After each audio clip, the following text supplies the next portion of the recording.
le choix de Augustin, Husserl, Heidegger est uniquement déterminé par deux raisons. D'abord, j'ai voulu choisir des auteurs qui ont parlé thématiquement du temps, qui ont dit le temps c'est ceci. Et de ce point de vue-là, s'il fallait prendre des auteurs intermédiaires, ce ne seraient pas des écrivains, mais des philosophes, et je pense que la lacune principale serait Kant. Et avant Kant, Newton. Mais dans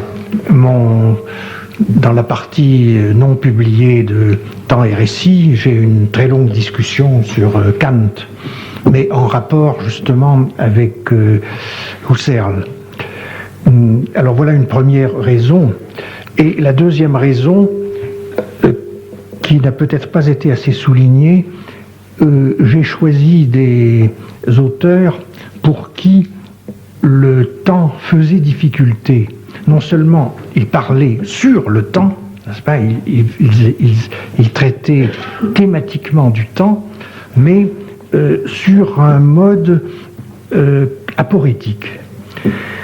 Parce que dans la stratégie générale de mon travail, si vous voulez, l'activité narrative m'apparaît comme une réplique au caractère aporétique du temps, une sorte de tentative pour réparer, en quelque sorte, créativement, ce qui, pour la spéculation et la phénoménologie, en ce sens-là, est une spéculation qui est hautement articulée, n'est-ce pas? Ce n'est pas du sentiment, c'est vraiment une tentative d'analyser conceptuellement la subjectivité. Husserl a bien montré ce caractère de Wesenschau. Bon, alors, j'ai donc choisi premièrement des auteurs qui ont réfléchi thématiquement sur le temps, et on ne peut pas le dire tout de même de Rousseau, me semble-t-il, tandis qu'il faudrait le dire de Newton et de Kant, de Leibniz aussi, c'est très important, Leibniz, Newton. Il y a eu une grande discussion, vous savez, un échange de lettres entre Leibniz et Clarke, qui était un disciple de Newton, sur le caractère absolu du temps, même comme une sorte de organon dei. Bon. Mais alors, ça n'entrait pas dans la ligne phénoménologique ou pré-phénoménologique, comme j'ai répondu à la dernière question, et au caractère aporétique. D'où le choix que je le reconnais, qui est un choix absolument qui est arbitraire si on considère uniquement trois auteurs.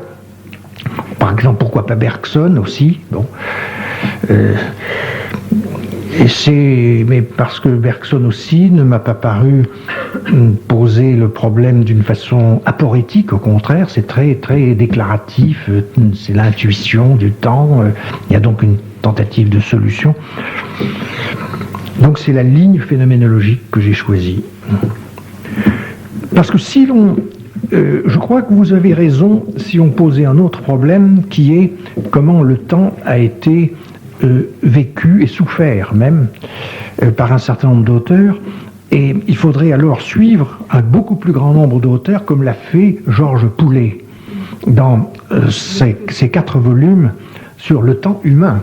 Précisément, il y a Montaigne, il y a Pascal, il y a Rousseau, évidemment, et il y a beaucoup de poètes et d'écrivains, il y a Stendhal, il y a Proust.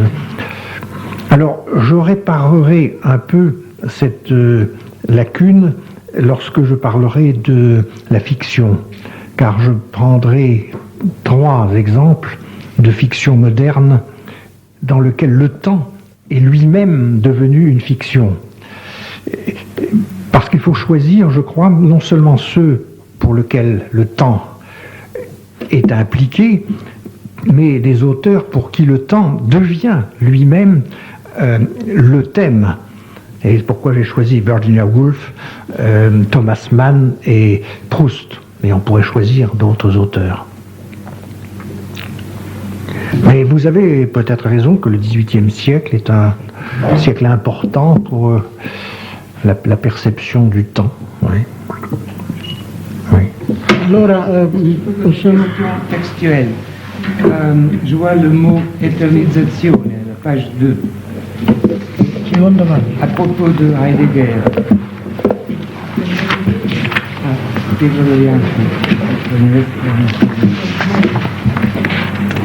Et c'est vrai que vous employez ce mot, éternisation, Ah oui, oui, j'ai remarqué, oui, en effet, ce n'est pas du Heidegger, oui. Oui, d'accord. Ah, oui. ce qui fait... Oui, je l'avais remarqué en passant. De voir Oui, oui, oui, oui. d'éternité à propos de la vidéo. C'est exact, oui. Allora, diamo la parola al professor Ricard che stasera darà la sua seconda lezione sul tempo storico e dopo semmai si può riprendere il dialogo. Prego, professore. Oui, oui.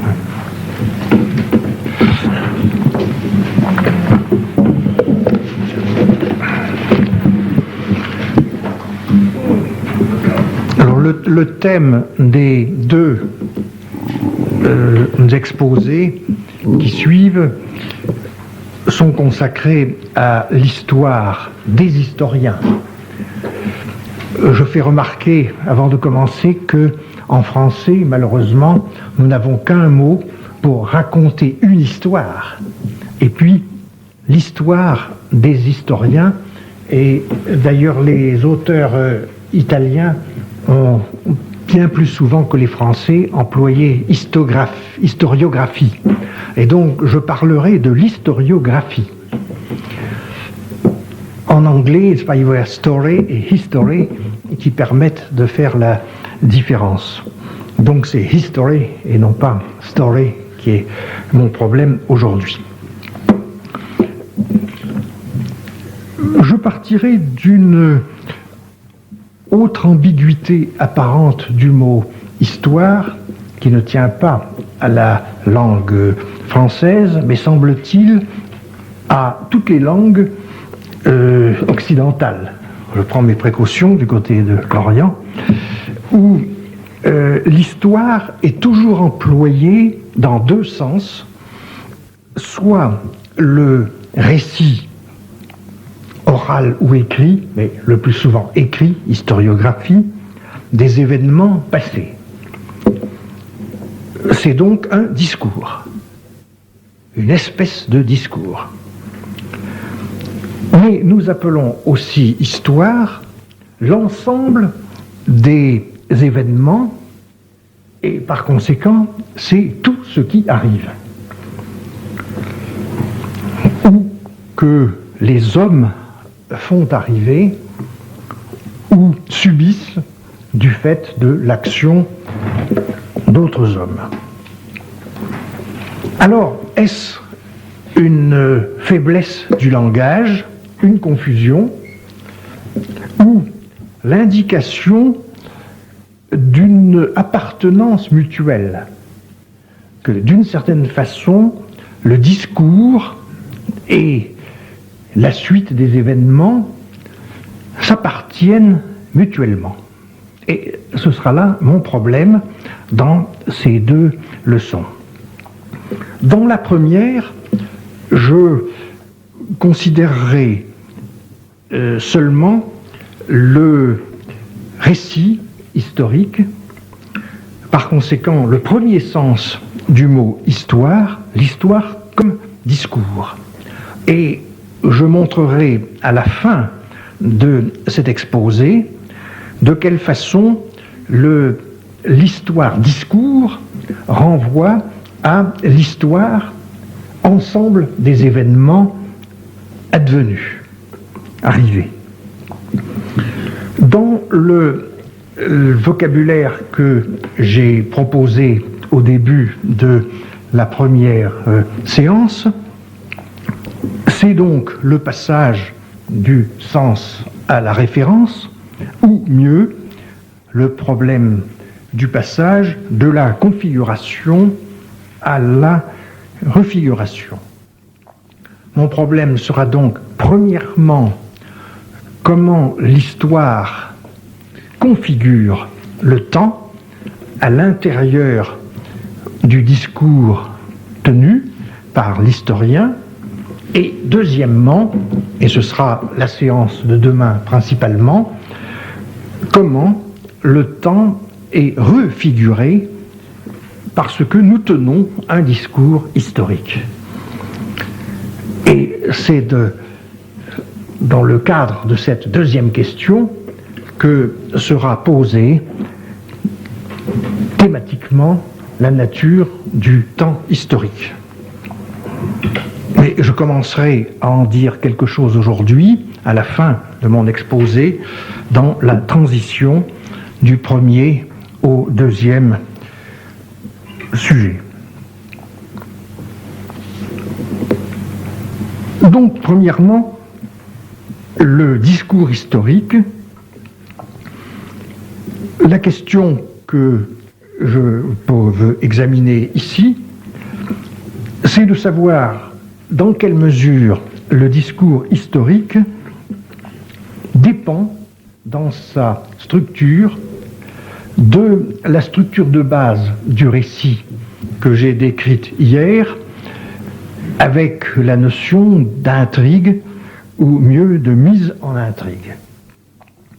Jusqu'à quel point l'histoire moderne, telle qu'elle est écrite aujourd'hui par les historiens de métier, est-elle encore une sorte de récit?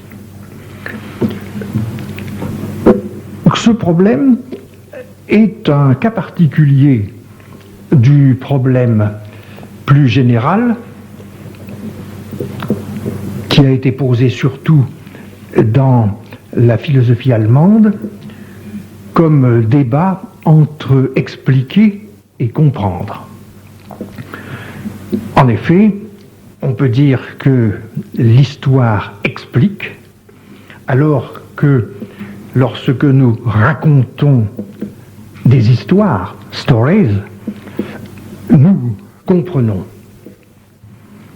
J'ai dit que c'était un cas particulier, mais en même temps, c'est un cas exemplaire qui peut-être nous permet de renouveler le débat et de lui proposer une solution moins dichotomique, moins alternative que celle que Dilthey, au début de ce siècle, avait encore proposée.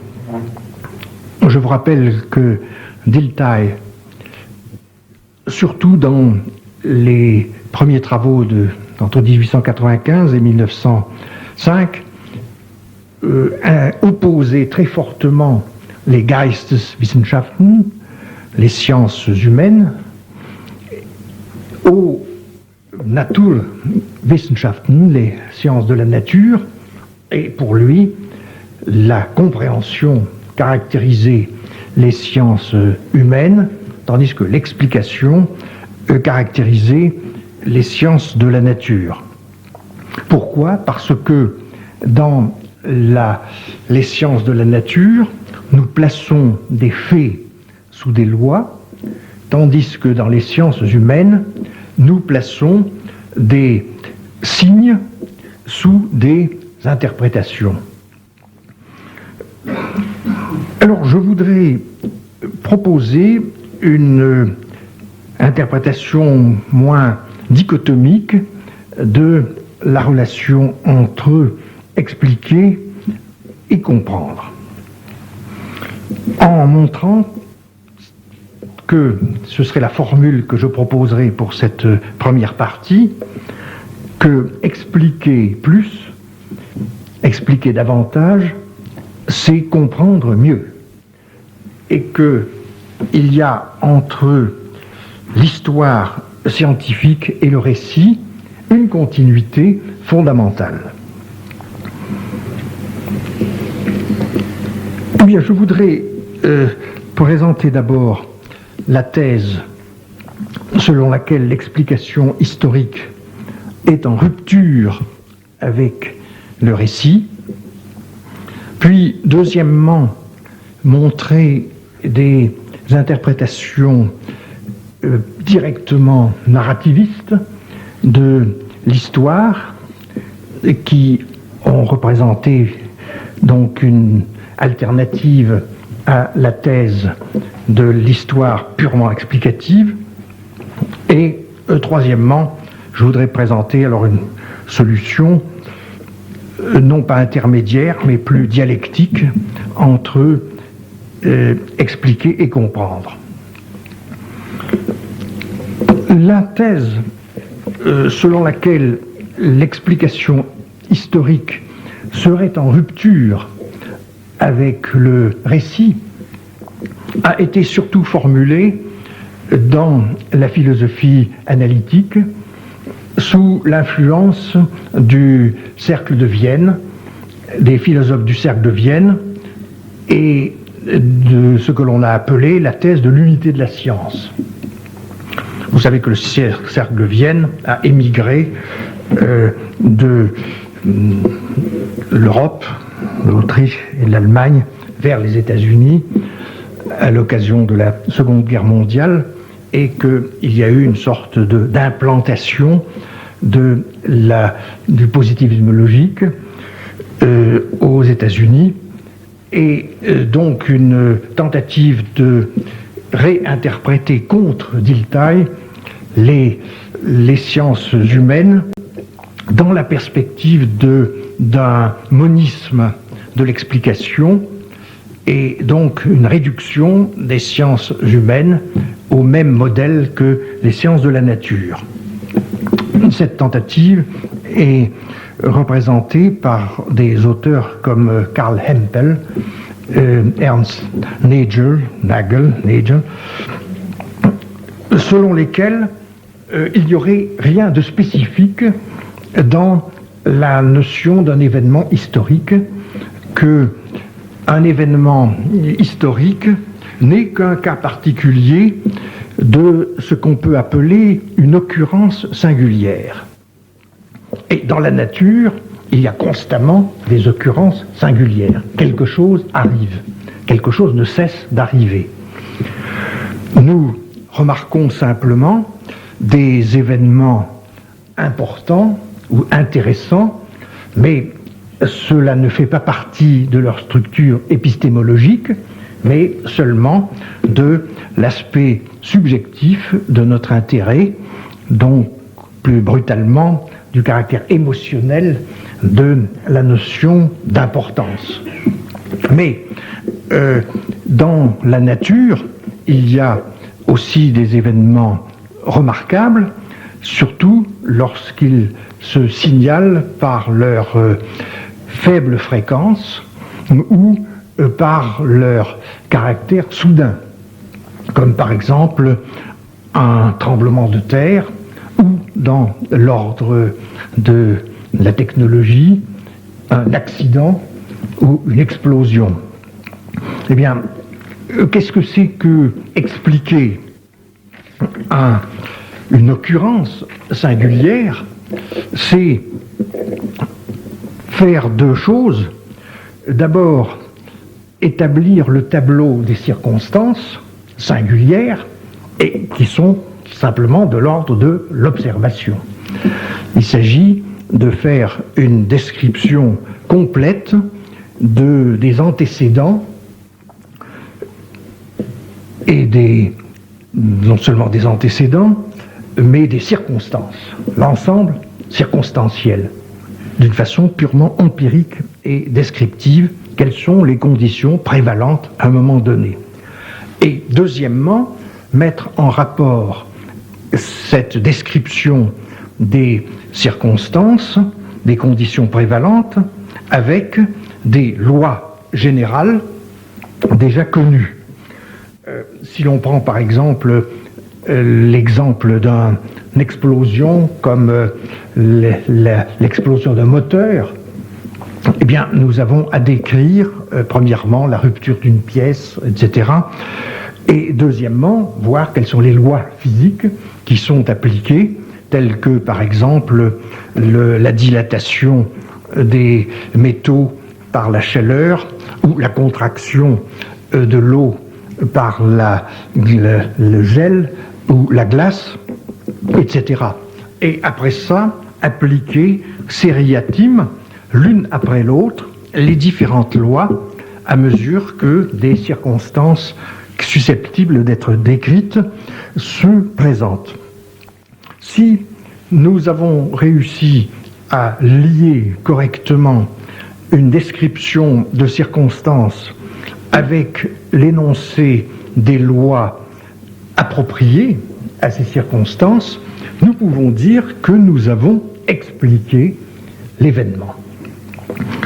Alors la question est de savoir si l'explication d'un événement historique répond à ce modèle que l'on a appelé modèle nomologique, parce que nomos voulant dire loi, n'est-ce pas, puisqu'il met en jeu des circonstances singulières avec des lois générales.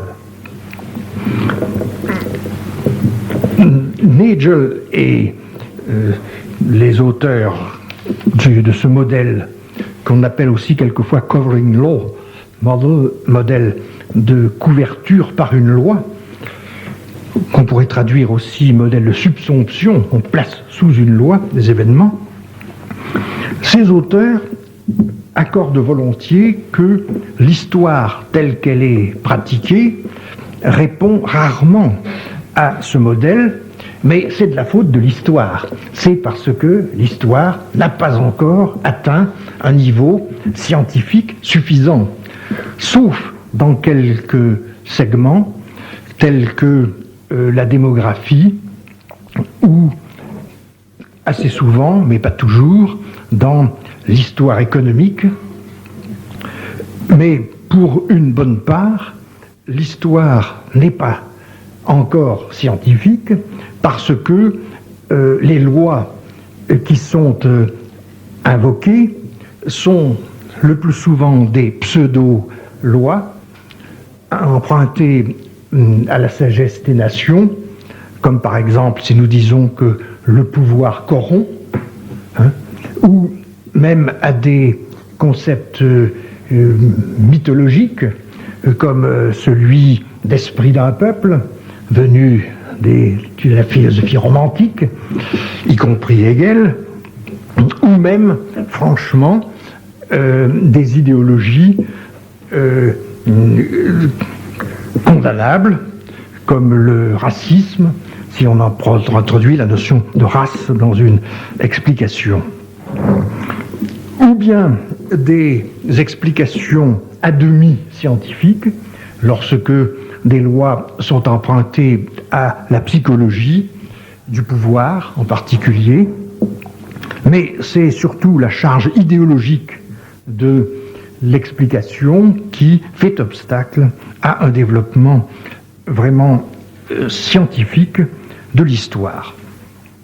Alors, les adversaires du modèle nomologique, ceux que j'appellerais, si vous voulez, les narrativistes, et j'essaierai de montrer tout à l'heure pourquoi moi je ne me range pas directement dans ce camp, ont surtout insisté sur la continuité entre story et history. Ce sont des auteurs comme Galli en Angleterre, William Day aux États-Unis, le collègue de M. Geratz et de moi-même à Ottawa, qui ont montré que l'écart entre l'histoire telle qu'elle est réellement pratiquée et puis ce modèle n'était pas un écart accidentel, et que ce n'était pas un écart qui pouvait être aboli par un perfectionnement de l'histoire, mais que c'était un écart constitutif même de la notion d'histoire. Pourquoi ? Pour trois raisons. D'abord, parce que, au mieux, lorsqu'il y a des lois dans une explication historique, ces lois ne font pas elles-mêmes l'objet de la recherche. Elles sont appliquées, mais elles ne sont pas trouvées. William Dray, dans son livre sur l'explication en histoire, laws, la notion de loi en histoire, dit ceci: les lois ne fonctionnent pas en histoire de la même manière que dans les sciences de la nature. L'historien n'établit pas des lois, il les utilise. Et c'est bien pourquoi ces lois peuvent rester implicites et surtout appartenir à des niveaux tout à fait hétérogènes de régularité et d'universalité. Et il fait remarquer que quand nous ouvrons un livre d'histoire, nous nous attendons, l'attente du lecteur, si vous voulez, est une attente très complexe. Nous nous attendons à des explications de niveaux extrêmement différents et très rarement à des explications qui auraient le caractère de régularité, le caractère nomologique que nous avons dans les sciences de la nature. Le lecteur, quand il aborde un texte historique, n'a pas dans l'esprit un modèle unique, monolithique d'explication. Et s'il en est ainsi, c'est parce que l'explication historique, aussi parente soit-elle par sa structure de l'explication dans les sciences de la nature, ne fonctionne pas de la même façon. Elle est interpolée dans un discours qui a déjà reçu une forme narrative. Et c'est là le deuxième argument, on peut dire narrativiste, à savoir qu'un événement en histoire n'est pas simplement une occurrence, quelque chose qui arrive, comme dans la nature, mais c'est une occurrence qui a déjà été incluse dans un discours de premier type, qui est le discours narratif. Un événement a déjà reçu son statut historique du fait qu'il a été raconté déjà dans des chroniques, dans des récits légendaires, dans des mémoires, etc. Et c'est un fait de la culture, si vous voulez, que l'histoire ne se produit pas dans une sorte de vide.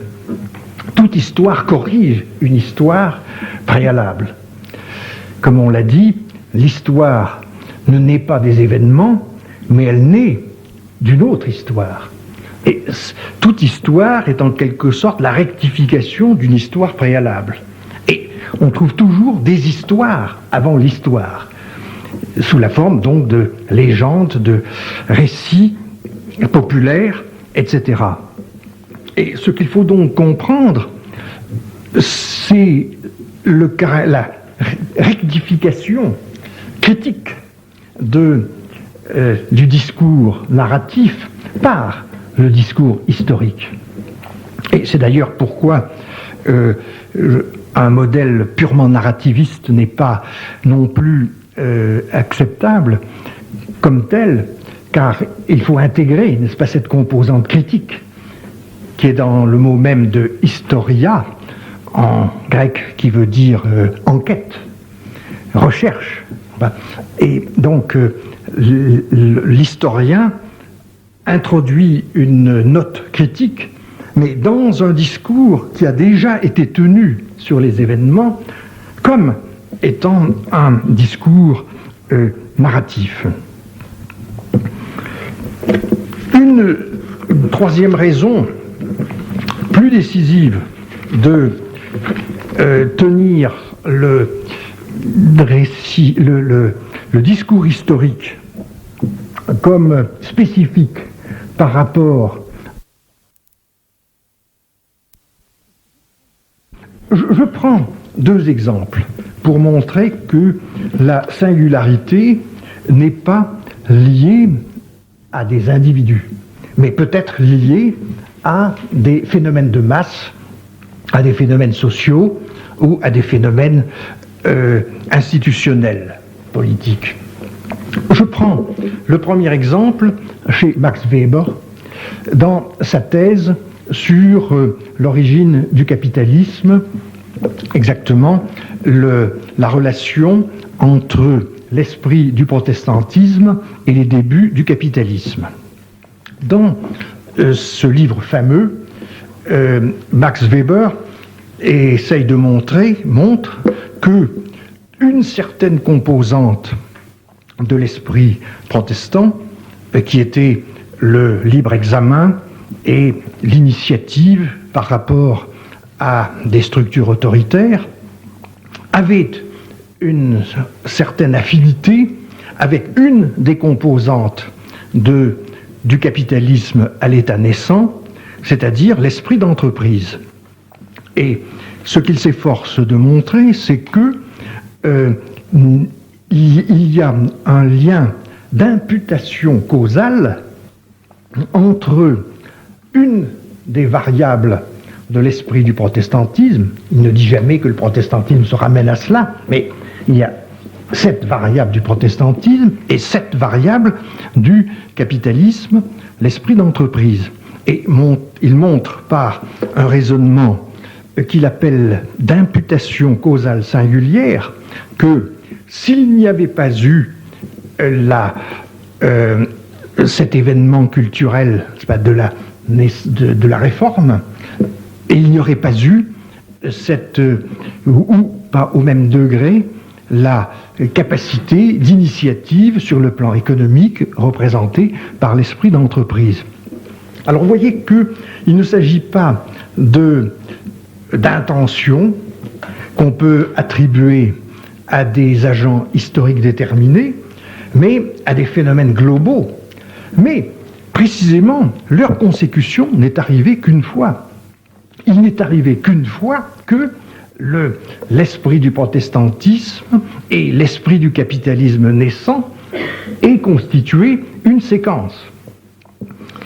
Je prends un autre exemple. Alors, je ne discute pas la thèse Max Weber, je la prends uniquement dans sa structure épistémologique, qu'il a d'ailleurs lui-même expliqué dans un article tout à fait fameux, lorsque il discute en 1911 le livre de Edward Meyer, The Historic, et il développe là sa thèse de l'imputation singulière, l'imputation causale singulière.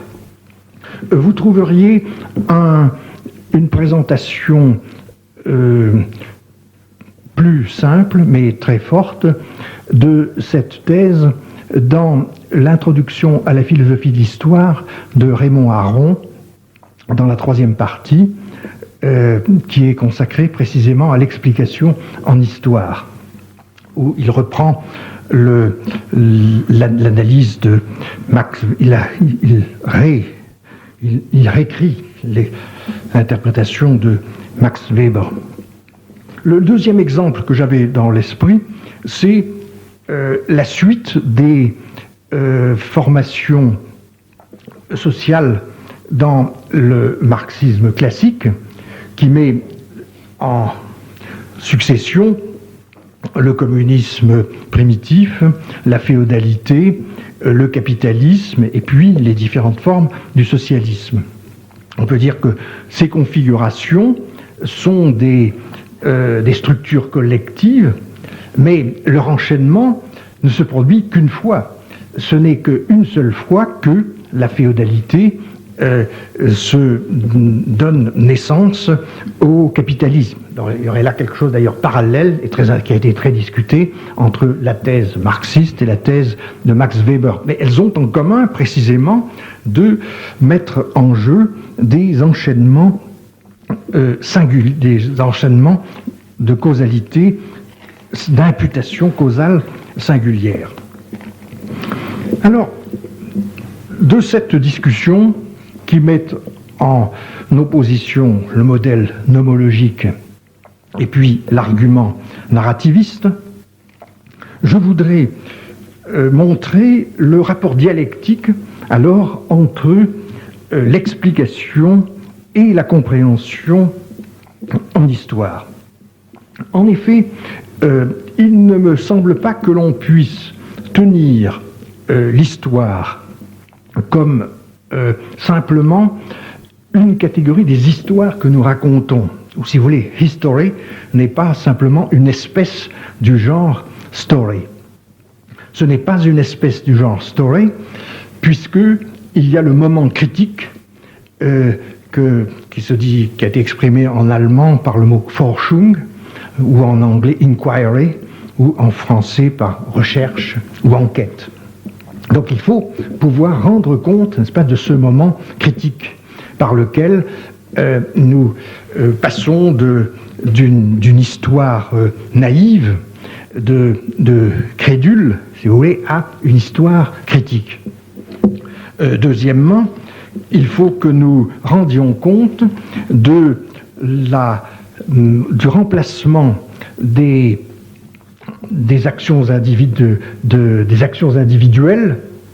un traitement de l'action individuelle dans ses motivations par une histoire des grands ensembles collectifs, soit au plan économique, au plan social, au plan institutionnel.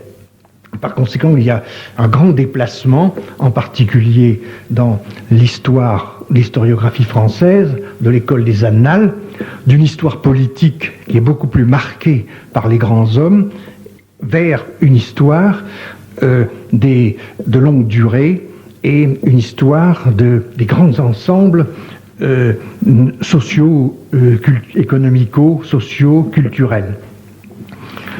Ces raisons font que l'histoire représente un niveau de discours original et on peut dire qu'il s'est autonomisé par rapport au récit. Alors je proposerai ici d'appliquer au rapport entre l'histoire scientifique et puis le récit quotidien, le récit traditionnel,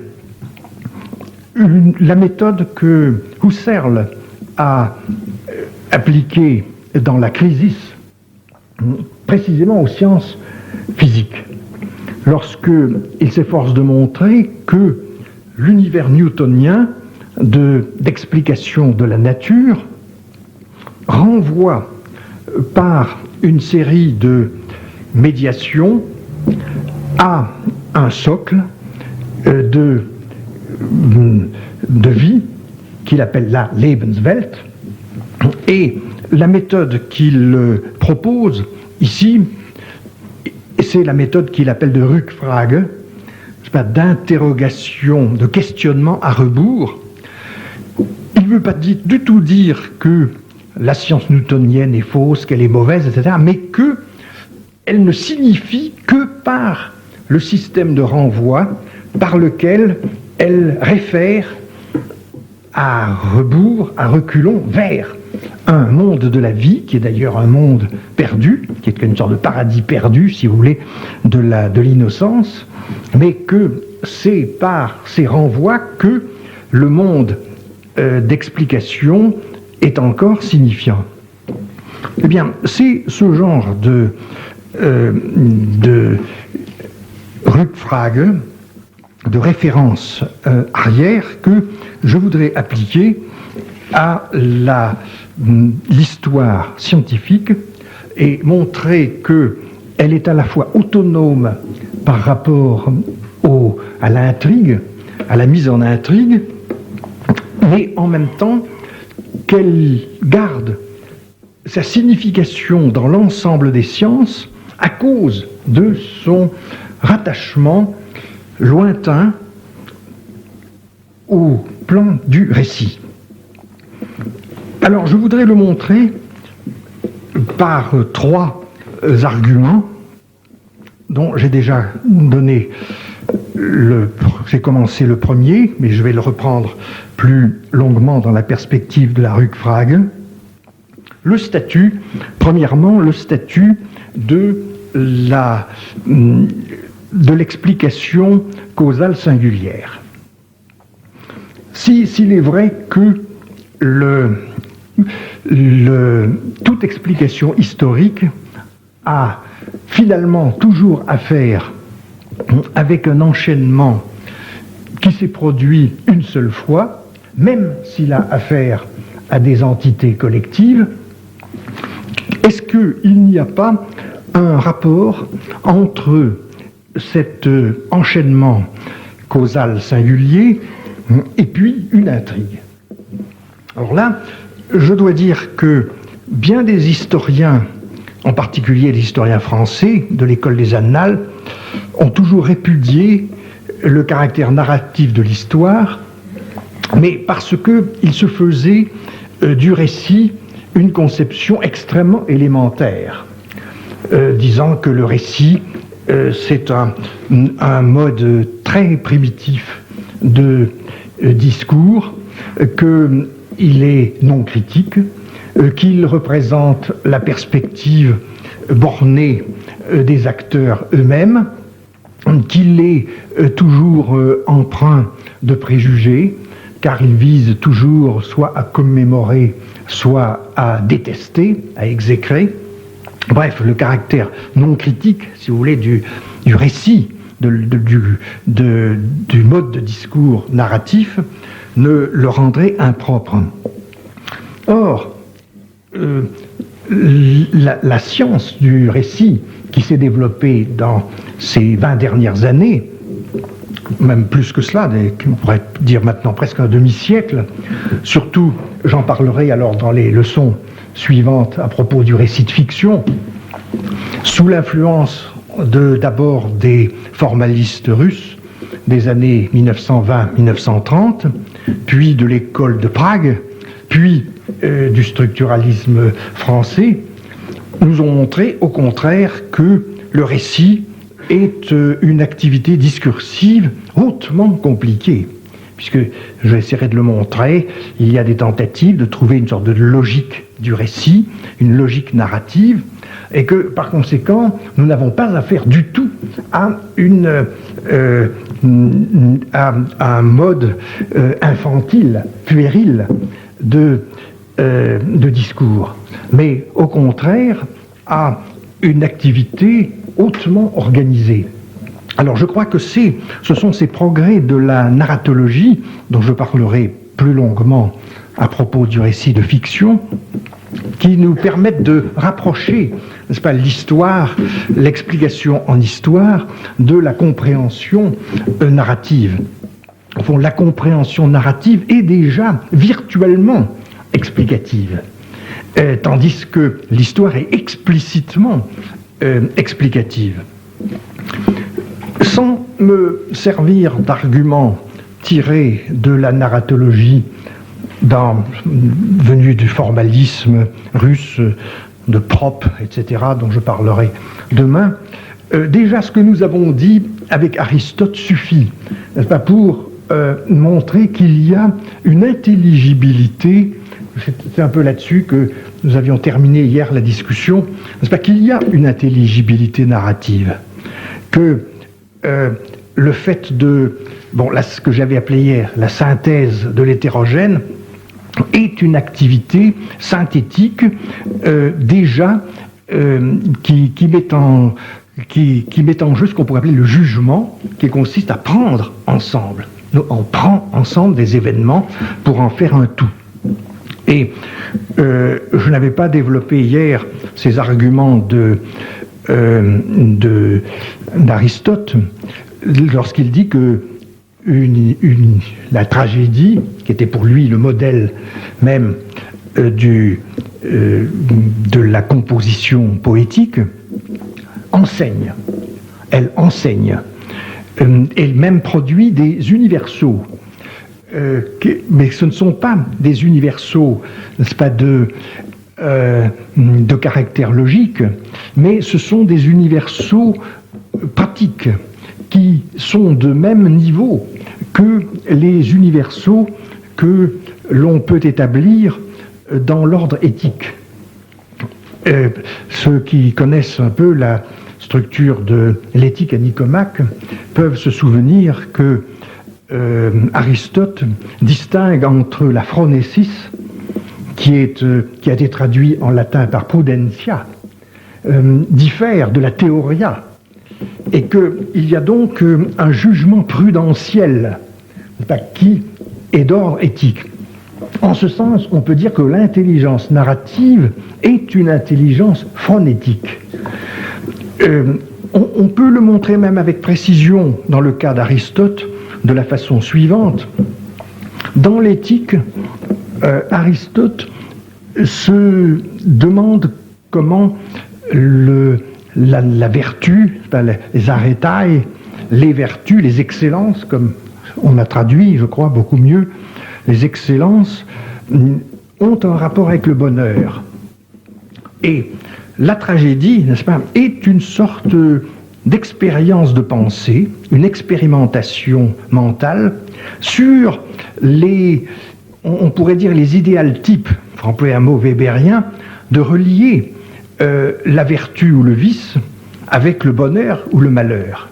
Ce sont les différentes intrigues sont en quelque sorte des cas de figure de la connexion entre vertu-vice, bonheur-malheur, avec les différentes solutions, on peut dire, du problème moral qui n'est pas l'objet de l'éthique. L'éthique nous dit simplement le bonheur est la visée de la vertu. Mais elle ne nous dit pas ce qui arrive effectivement dans la vie. Et donc c'est par la poétique que nous répondons à cette lacune de l'éthique. Quel est le lien, n'est-ce pas, entre finalement vertu, vice, bonheur, malheur. Alors c'est cette intelligibilité narrative qui se compose avec l'intelligence phronétique ou prudentielle, et qui, alors, va trouver sa forme critique dans l'imputation singulière causale. Moi, je dirais que l'imputation singulière causale, qui est le mode de raisonnement argumentatif typique de l'histoire, et le corrélat critique de l'intelligence narrative. Ce qui m'autorise à le dire, c'est que Aristote lui-même, quand il distingue la liaison d'un récit avec ce qui est simplement épisodique, distingue une relation de pure succession, met Allah, l'une après l'autre, avec la relation dit Allah, l'un par l'autre. Et il dit que, en somme, comprendre que quelque chose est arrivé, c'est comprendre pourquoi cela est arrivé. En ce sens, on peut dire qu'une intrigue est déjà explicative. Elle nous dit déjà pourquoi le héros souffre, dans le cas de la tragédie. Ici, vous voyez, comprendre et expliquer sont absolument indiscernables. C'est pourquoi je disais tout à l'heure, expliquer plus, c'est comprendre mieux. Et en ce sens, on pourrait dire qu'une explication scientifique intervient lorsque l'explication spontanée par le récit est insuffisante, elle est arrêtée, elle est empêchée, et nous ne pouvons plus, en quelque sorte, suivre l'histoire, et pour pouvoir la suivre plus loin et mieux, il va falloir interpoler alors une explication par des lois. Enfin, quand je disais tout à l'heure que en histoire, on ne formule pas des lois, mais on les emploie, et qu'on les interpole, on peut dire que l'interpolation des lois dans un récit est déjà préparée par la nature virtuellement explicative du récit, du récit littéraire, du récit poétique. Voilà donc la première modalité, n'est-ce pas, la première manière de relier l'explication historique à la compréhension narrative, c'est de traiter donc l'explication causale singulière comme la forme critique, rationalisée, du moment explicatif déjà contenu dans la notion d'intrigue. Deuxième relation entre le plan historique et le plan narratif, c'est le caractère de quasi-personnage des entités de base de l'historien. Je m'explique d'abord sur la notion d'entité de base en histoire. En effet, quand vous lisez un livre d'histoire,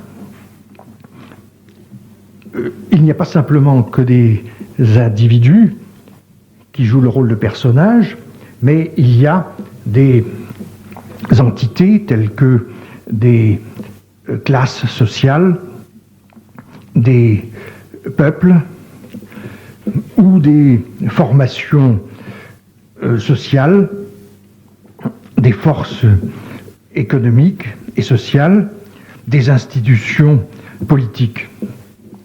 Alors, je suis tout à fait d'accord pour dire que ces entités sont irréductibles à des individus.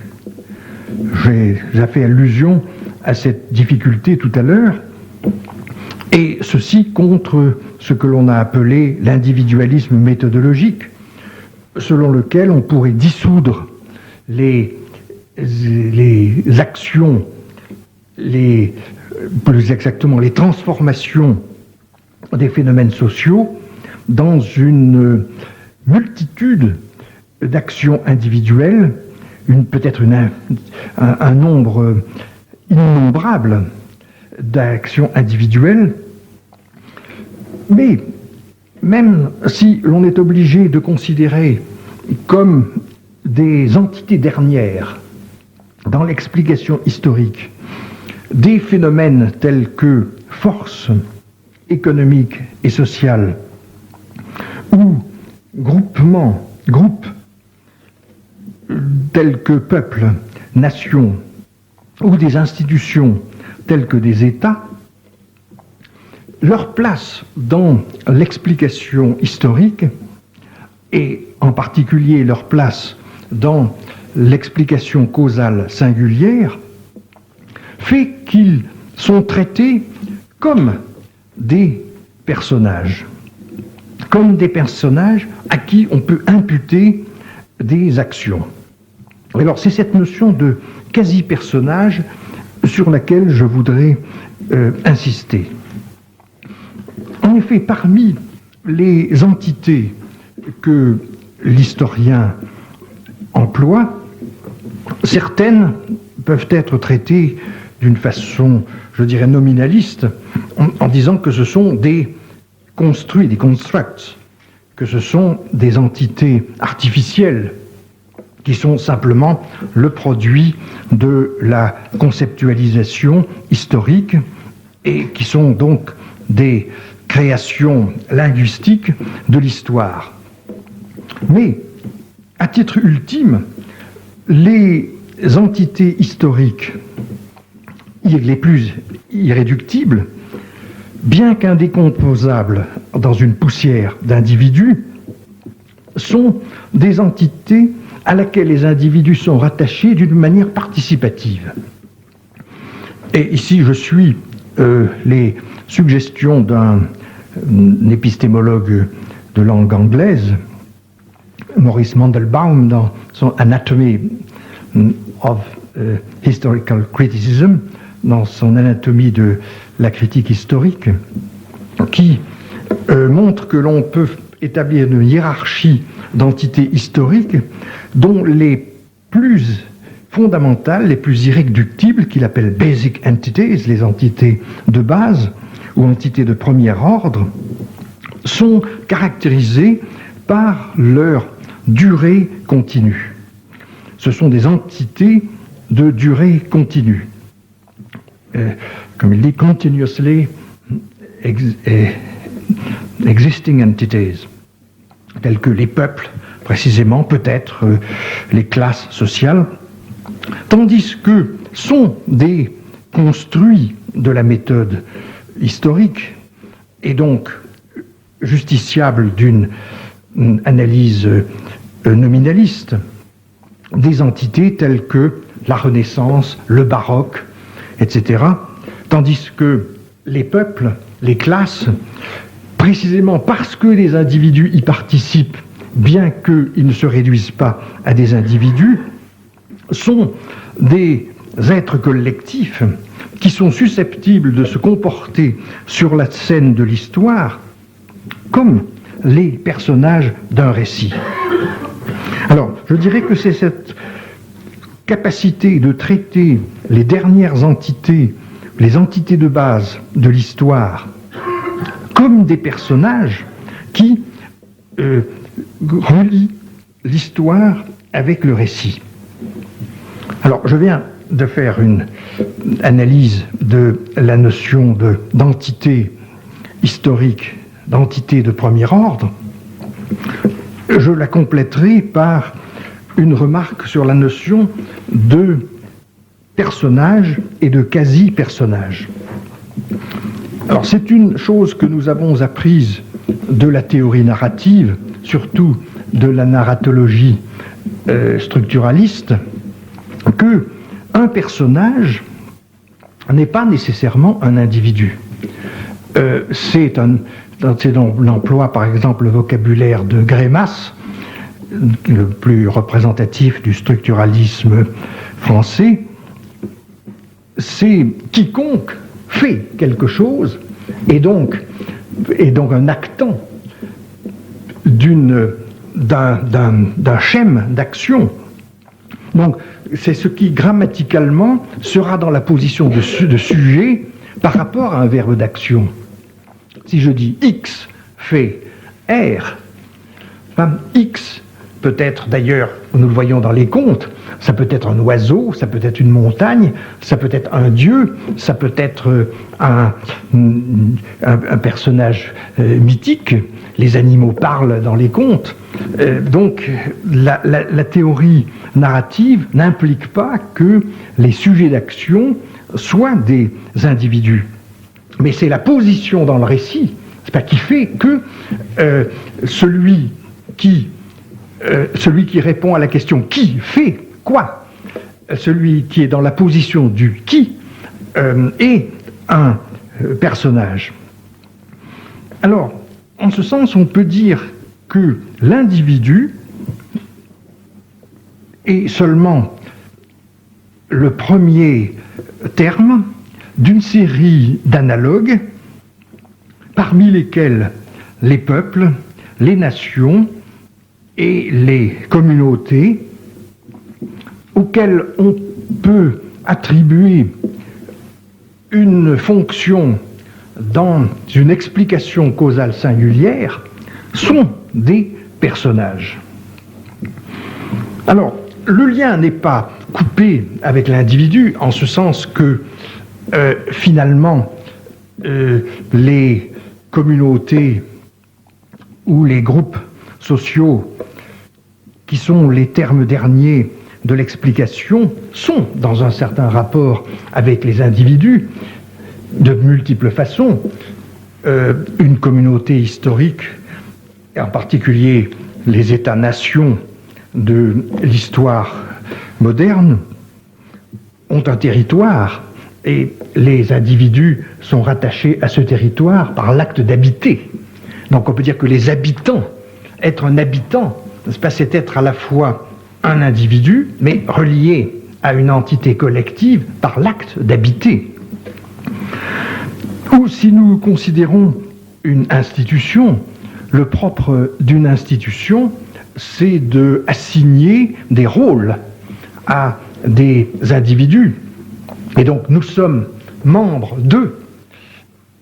d'une institution, d'une université par exemple, par le rôle que nous y tenons, comme étudiant, comme assistant, comme professeur. Et ce système des rôles fait de l'individu le membre de cette entité collective. Par conséquent, il y a toujours une certaine continuité entre l'individu sujet d'action et puis le personnage qui peut être un personnage collectif et un agent historique au sens d'être responsable d'un certain changement dans un développement historique. Donc par rapport à ces entités de premier ordre, certainement on peut accorder que bien des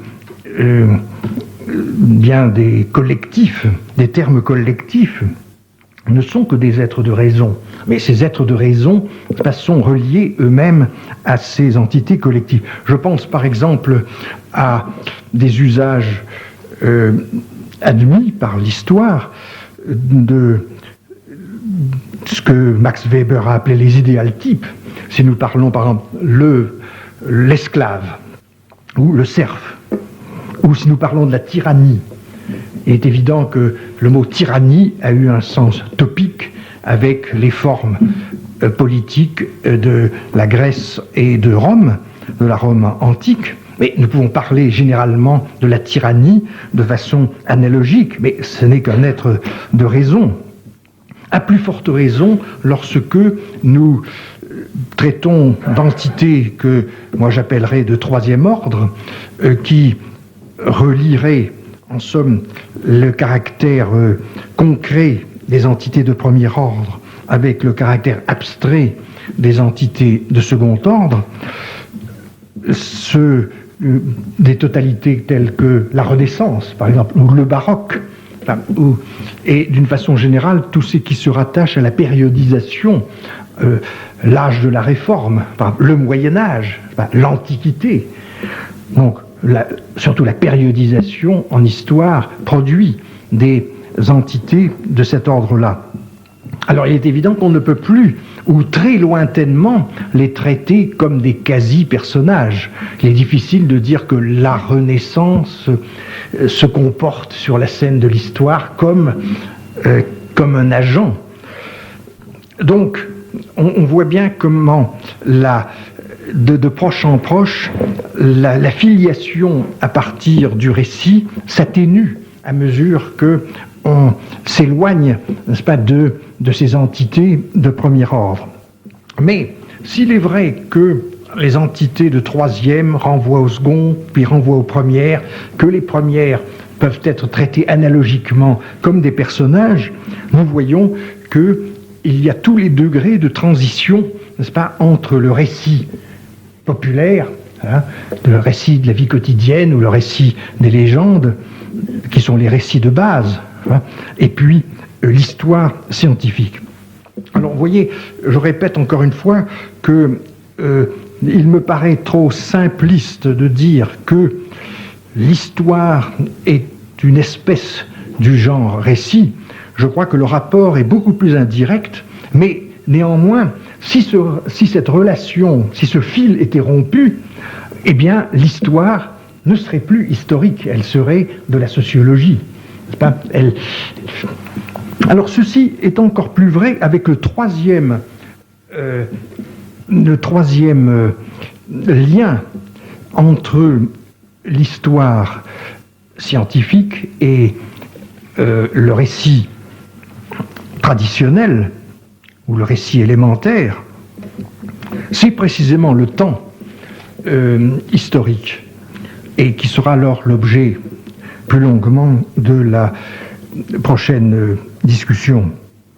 Mais déjà, nous pouvons en parler au point de vue épistémologique avant d'en parler au point de vue, si je peux dire, ontologique. De quel temps parle-t-on? De quel temps s'agit-il en histoire? Mais nous avons déjà une première approche épistémologique de ce problème avec le traitement de l'événement par l'historien. J'avais commencé d'ailleurs par là, je termine par cette question de l'événement. nous avons vu comment, dans le modèle nomologique, l'événement historique est réduit à une simple occurrence, comme n'importe quel changement physique. Dans le récit, un événement a quelque chose d'absolument spécifique que l'on peut caractériser par les 3 traits suivants. Et nous allons voir ce qu'ils vont devenir dans l'histoire scientifique. D'abord, c'est tout ce qui contribue à la progression d'une intrigue. Alors, j'avais montré d'ailleurs hier que l'intrigue est une synthèse d'événements. L'intrigue transforme les événements dans une seule histoire. Donc on pourrait dire que l'événement, c'est la variable d'une intrigue. Deuxièmement, nous donnons un sens plus limité à l'événement lorsque nous parlons d'événements remarquables ou d'événements importants.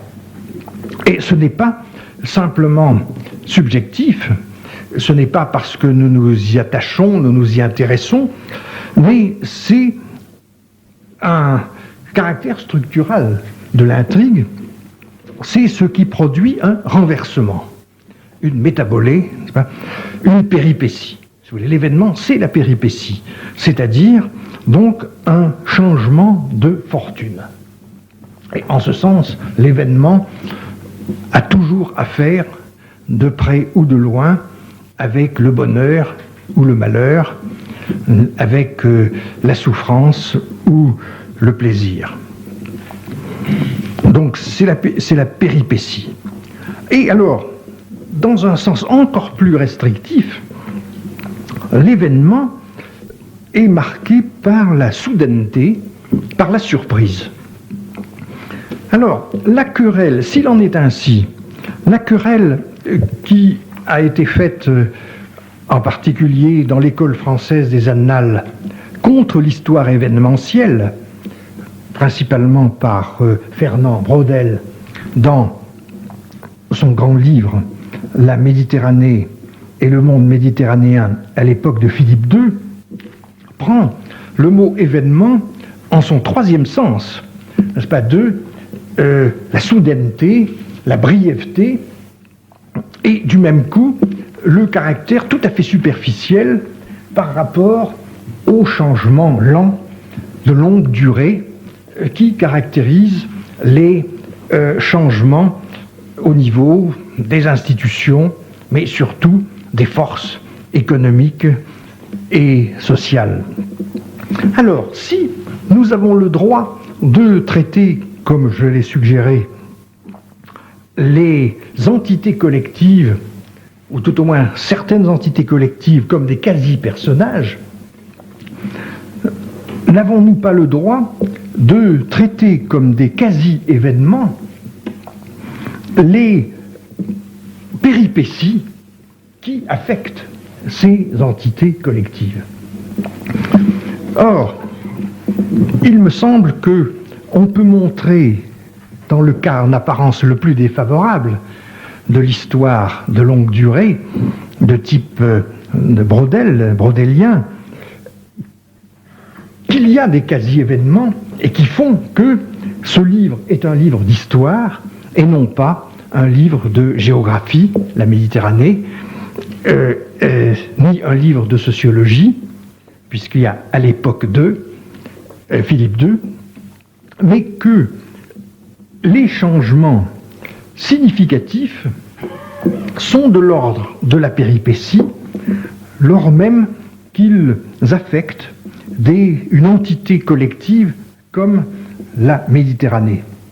Et en effet, ceux qui ont pu lire ce livre admirable, c'est un très grand livre d'histoire, voient que c'est une intrigue, ou une quasi-intrigue, qui est racontée tout au long de ce livre, à savoir le déclin de la Méditerranée comme centre politique du monde. Puisqu'avec la découverte du Nouveau Monde, l'Espagne se tourne vers l'Amérique, tandis que la Turquie se tourne vers l'Asie. Et la Méditerranée n'est plus le centre politique du monde. Par conséquent, il y a un quasi-personnage, la Méditerranée, et une quasi-intrigue qui est le déclin de la Méditerranée comme centre du monde, du centre politique du monde, et donc un quasi-événement qui est le déclin. D'ailleurs, les concepts de montée et de déclin sont des quasi-événements. Alors, je voudrais terminer là-dessus.